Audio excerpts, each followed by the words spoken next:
Hi, this is Sean D'Souza, and you're listening to the 3-Month Vacation Podcast. This podcast isn't some magic trick about how to work less. Instead, it's about how to really enjoy the work that you do and to enjoy your vacation time.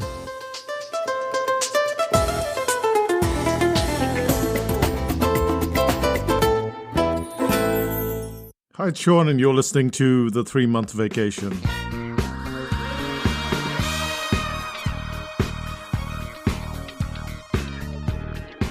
One day I was buying groceries at the Indian store when the credit card didn't go through. And that didn't make any sense. Why wouldn't the credit card not go through? There was enough money in the account, so I tried again, and it failed.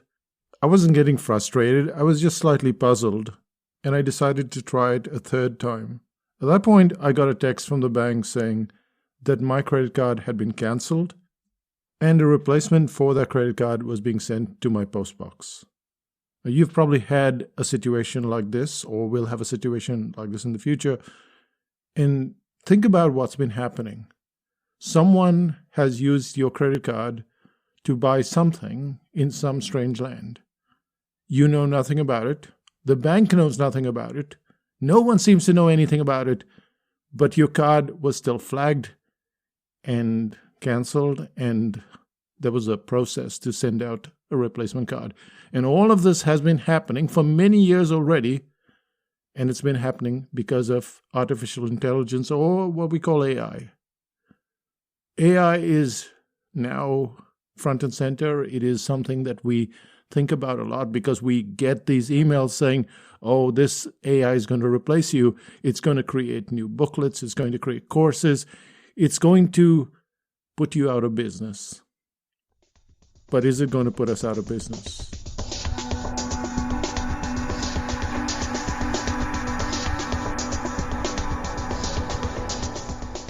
If you write blog posts, or if you sell courses, or you do anything of that nature, there is what marketers would call fear and opportunity. And often what they will do is drive home the fear, make you really scared about things, and then open a tiny little door to opportunity, and then make that door bigger and bigger as though you're going to become a millionaire, a billionaire, all those kinds of things.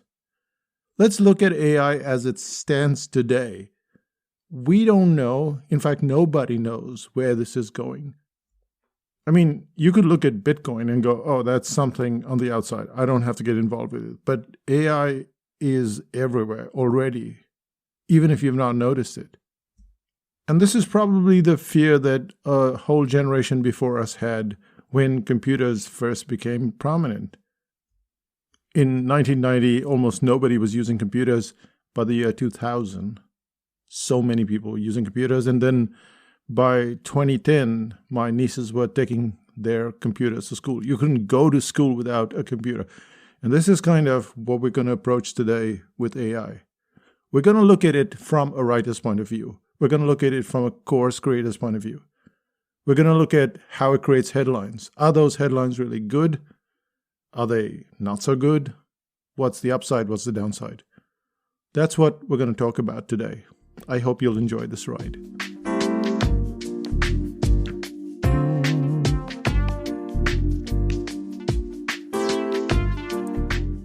When you open your email, you're likely to see something that talks about AI. It talks about how to do almost anything instantly and use the AI apps. And it talks about building booklets or writing headlines or writing copy or even creating courses. This is the question that a client, Enrique Gomez, asked me in the membership site at 5000 BC. And then I proceeded to answer. Why? Because I've been playing with AI for a little while. Now, Enrique has sold over 10,000 books, and he's genuinely perturbed because he's not sure where this is going. So I did what I should do, which is I went straight to AI. And you start out articles with headlines, so I said to ChatGPT, I want to write articles on pricing. Can you give me some headlines?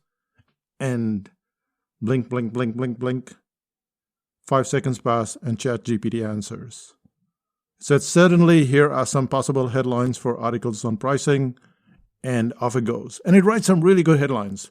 The psychology of pricing, how to set prices that appeal to your customers, the art of value-based pricing, maximize revenue by aligning prices with customer value, dynamic prices, how to adjust your prices in real time to maximize revenue. And it goes on and on. I mean, it does about 10 headlines, which would have probably taken me 10 minutes. It does it in about 10 seconds. There is one problem. I don't want to write any of those articles.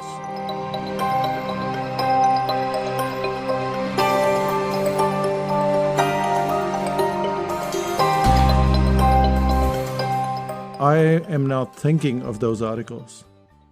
So yes, it has prompted me, and it has sent me off in a direction pretty much like a tutor would say, oh, go do this kind of drawing or start writing an article on that.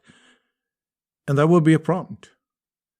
But is it writing an article for me specifically? Not yet. But let's not just put this down right away, because one of the headlines that it talked about was about ethics. And the headline went like this: the ethics of pricing, how to avoid unfair pricing practices and ensure transparency with your customers. Great headline. So I thought, okay, that is a very neat headline, but let's see what you do when I ask you to write an article. So I said, come on, ChatGPT, can you write an article why ethics in pricing is so important for building trust with your customers and to ensure long-term success, which is exactly what it suggested. So I'm not doing anything now. And it says, certainly, here's an article, why ethics is so important in building trust. And then it goes on to write an article. Except, if you read that article, it reads a lot like what you'll find on Google in the first 3 or 4 rankings. Like, you know those articles? Here's point 1, here's point 2, here's point 3, here's point 4. And it's not interesting. It's pretty boring. The article is logically well put. It has really good points to make. But it feels like a lot of articles that are cut and paste. It's not something that somebody hasn't already been doing for the last 20 years. I mean, you can go and search for pretty much anything on the internet today, or you could have done that 10 years ago or 15 years ago, and these articles already existed. Here are 5 ways to do something. Here are 7 ways to do something. And while this is not exactly telling you there are 5 ways to do something or 7 ways to do something, it is doing approximately the same thing.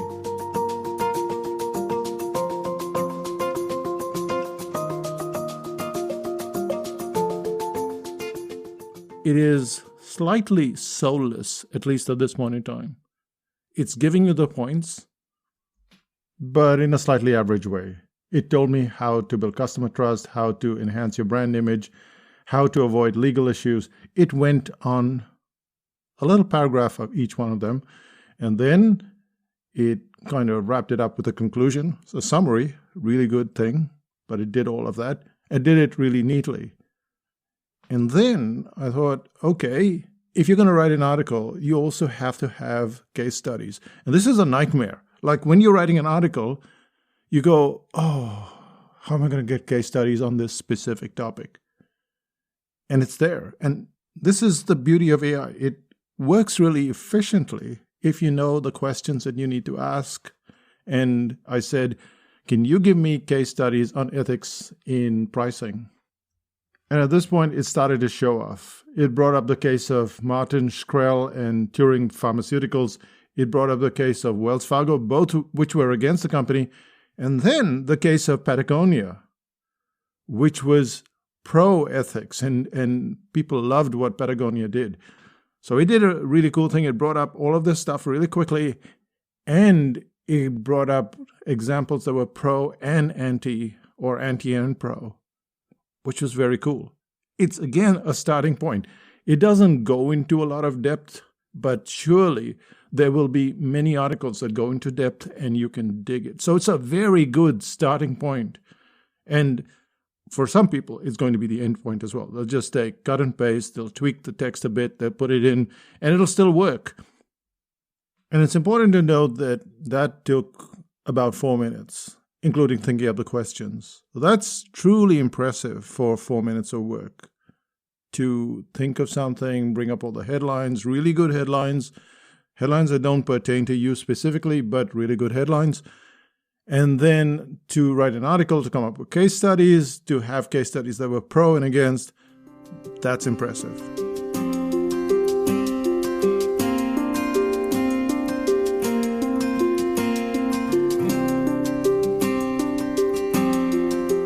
But is it anything that you can't find on the internet? I mean, it's going to take you ages. It's going to take you a couple of days, maybe more, and you may not find it, but you will still find it on the internet. So I don't think that much has changed except the factor of speed.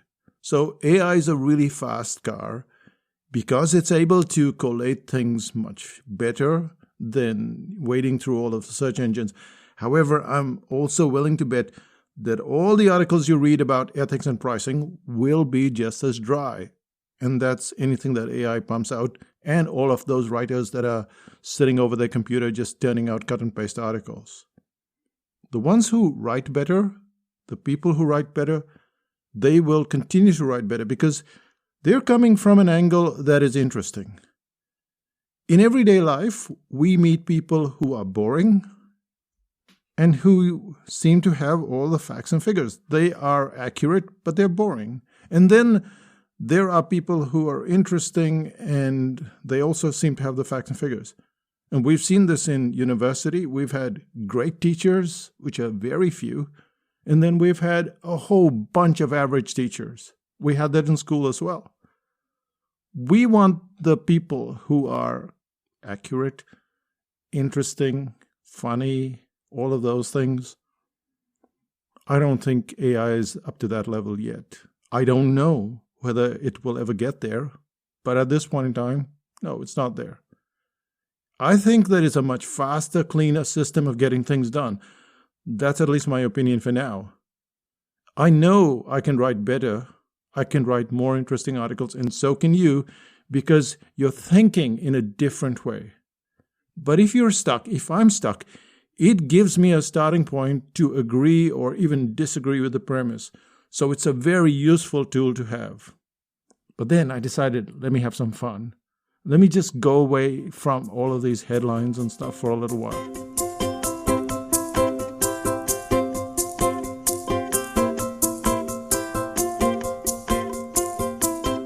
So I went back on ChatGPT and I said, I need to write a speech for a wedding toast.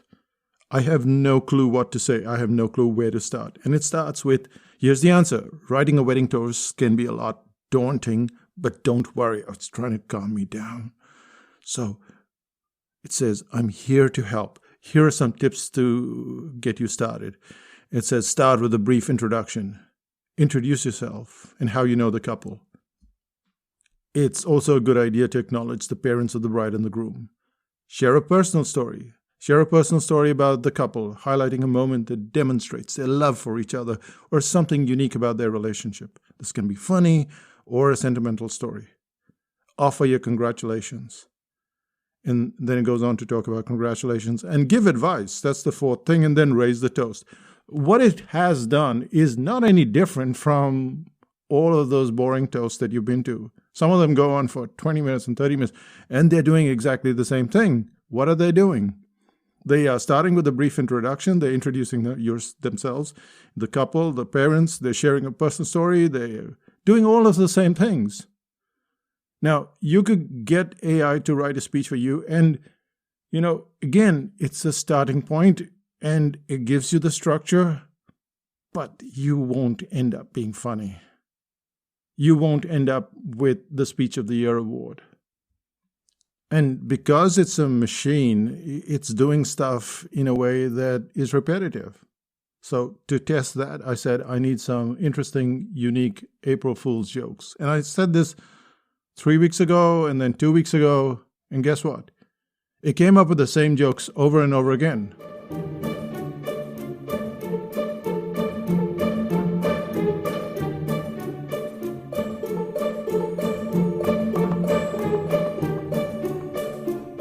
So it talked about the pranksters joke in the fake remote and the fake parking ticket and the bug in the ice cube and the switcheroo. And it did that 2 weeks ago and did that 3 weeks ago. So even if you were raising the toast, it would be remarkably similar to all of those toasts being raised all over the place. Yes, it takes away that pressure. So if you wanted to write an email to somebody and you had certain parameters, like say, I want to come to your office and take some photographs, and I'm not going to do this, I'm not going to do that, but this is what I'm going to do. I could specify parameters and it would write something really quickly instead of me thinking for 30 minutes, 45 minutes. So it saves an enormous amount of time from you wondering, where do I start? What do I do? It gives you the framework because we're really good at rejecting. So we can go in and we can clean up stuff. We can put in some personality, and it gives you a really good starting point in a matter of seconds. But if you're a writer and you've got these books and these articles and courses and you're worrying someone is going to take your job, well, I don't think so. And it's definitely not going to take up the job of a comedian, not right now at least. Because I said, I want to tell some really good jokes at a stand-up comedy. Can you come up with something? And ChatGPT is quick. 4 or 5 seconds later, it came up with a script. It said, "Good evening, ladies and gentlemen. It's great to be here tonight. I love performing stand-up comedy because it is the one job where you're allowed to be completely ridiculous and people will still laugh at you. And trust me, I've been pretty ridiculous all my life." You're supposed to wait for laughter there, by the way.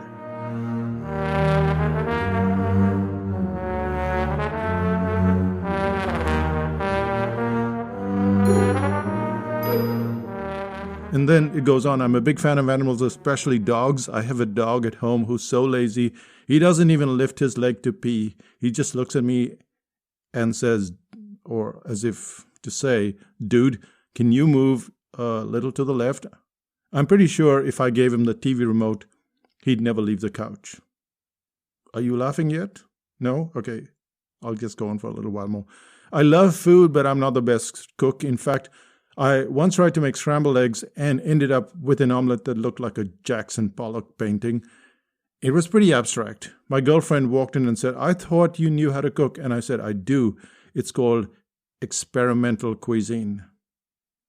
So if you're a comedian, your job is safe. But then so are the writers. And AI agrees with me because I asked ChatGPT, is AI good for writing articles? And it said, yes, it can be good for writing articles, but it's important to keep in mind that AI-generated content is not always perfect and may require human review and editing. It then talks about stuff, and it's all very dry. And here's what you have to remember, that there are 3 points that it just does not do. It does not come from an original point of view.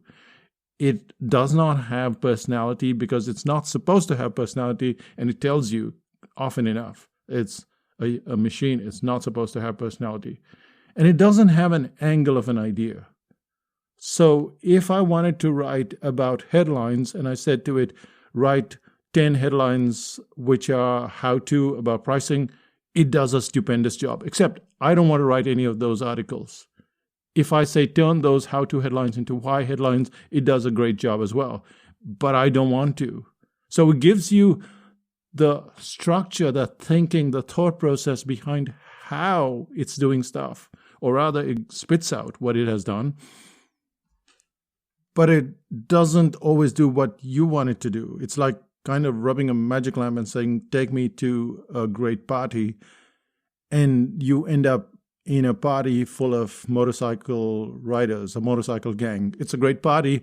It's not the party that you were thinking of. And that's kind of where the problem is. It throws you into a great scenario, but not the same angle.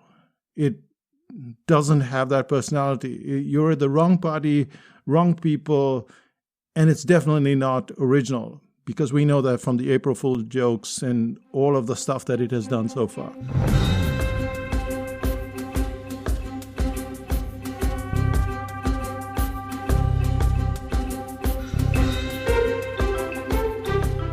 And so why is it different from what's on the internet anyway? I mean, when you look at so many articles, they look remarkably similar. Even while those articles exist on the internet, there are other people who are writing books and selling books. There are other people who are writing courses and selling courses.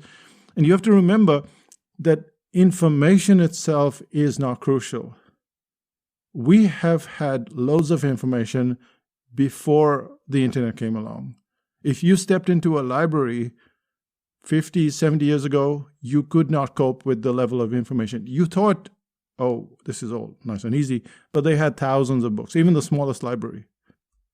When you're writing a book, when you're creating a course, when you're doing anything of that sort, your primary goal is to get the client to the end point. They have to finish the course. They have to get the skill. That is a completely different set of intangibles almost. You have to know how to get the person to the next line and the next page and the next chapter and do the next assignment and then show up for a course like cartooning or article writing for 3 months in a row, day after day, despite having health issues or any kind of other problems. How do you get that to happen? So information itself has always existed. With the internet, it just exploded. But we have the same problems, which is that people want to learn. They want to learn quickly. They want to learn permanently. They want skills. They don't want more information. And what AI is proving to do, or at least the way the scammers or the people who are saying, hey, you should get on this right now. Well, what they're doing is they're improving the speed at which you can get stuff. But it doesn't mean you get good stuff. You're just getting stuff.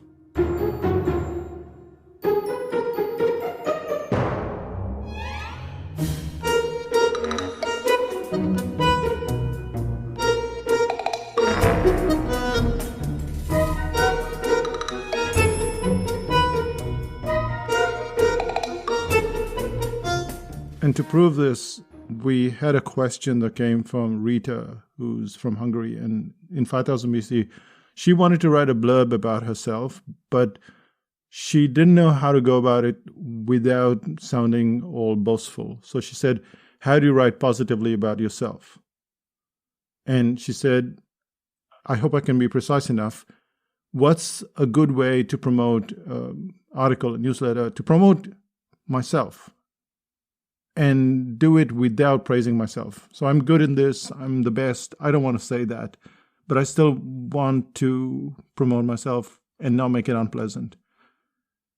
And you can try this on ChatGPT. Go and ask it how to write positively about yourself.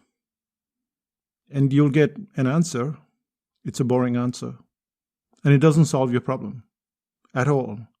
Whereas what we have is this human network on 5000 BC and just in general when you're talking to somebody, and there is expertise, and that answers the question in a completely different way. Instead of merely spitting out an answer, we looked at the structure of how an answer should be. And so I quoted Leanne Hughes, who's also a member of 5000 BC, and she had this blurb, which is, I used to struggle with endlessly editing and reworking my workshop designs. I would often take weeks to design a 2-hour session. I would agonize. And what she went on talking about there is how she would struggle to do things, and then how that struggle became less and then completely disappeared. And now how she feels joyful. And she wants to share that joy with her clients, because workshop design should be a fun experience, not something that you dread. And ChatGPT cannot do that. That's what I know for sure. It doesn't do it.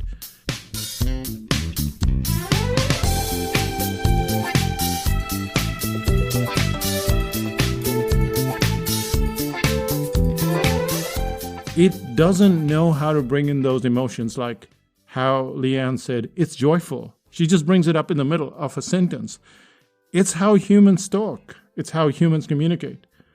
Humans talk about the problems that they used to have and how they solve those problems. ChatGPT doesn't do it. You can ask it. It doesn't do it. And then it doesn't express hope that it can pass on that benefit, the stuff that Leanne went through and then she overcame. It doesn't do any of that. So there's all this crisscross of emotions and frustrations and hope and all of this stuff. I can tell you, it has no personality, but it does an excellent job. It writes beautiful headlines that you can't use. Not always. I think you could use them depending on where you were going. But there's still one fear, that everybody can write a book. And then we have Enrique coming in here again. He says, anybody can write a book, a mediocre or boring one, maybe in just minutes, and put it on sale on Amazon 10 minutes later. And suddenly, most people think that they distrust all the other material as well. So let's say he's talking about gardening or marketing or whatever. And then all of these people use AI and they write these books. Now, the trust or distrust goes across the board. So people will be producing books and videos and more of the same things, and that'll confuse people. And when someone is confused, Enrique says, they probably will do nothing.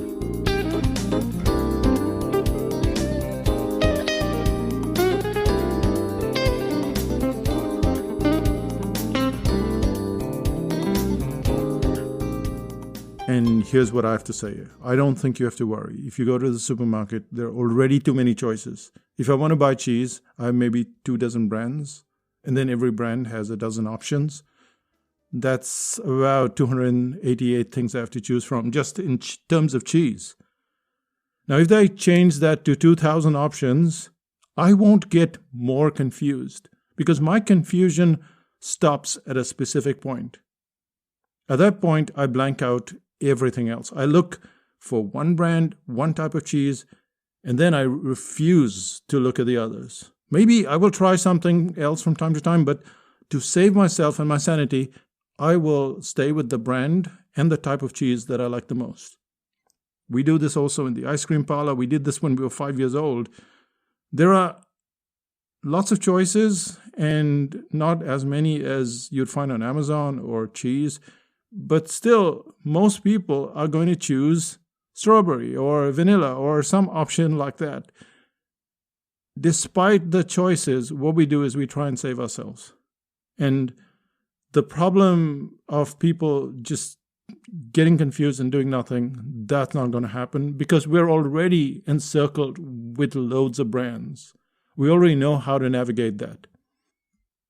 And this brings us to the end of this podcast. And if you enjoyed this podcast, first of all, forward it to other people who are interested or slightly unnerved by ChatGPT and AI so that they can listen to it. So forward it to them. But here's also what I want you to take away from it. And that is, you might have stayed so long, and it's almost bearing in on 25 minutes, because you found it insightful, because you found it interesting, maybe slightly entertaining, but you had all of these different thoughts rambling, and yet they seem to have a coherent space. And that's what a good comedian does. That's what a good writer does. That's what a good author. Through history, there's been lots of boring stuff and then some interesting stuff. And your goal is to get more interesting, more insightful, because no matter how much junk is put out, we still want the best cheese, the ones that we like. Be the best cheese, and that's the best advice I can give you.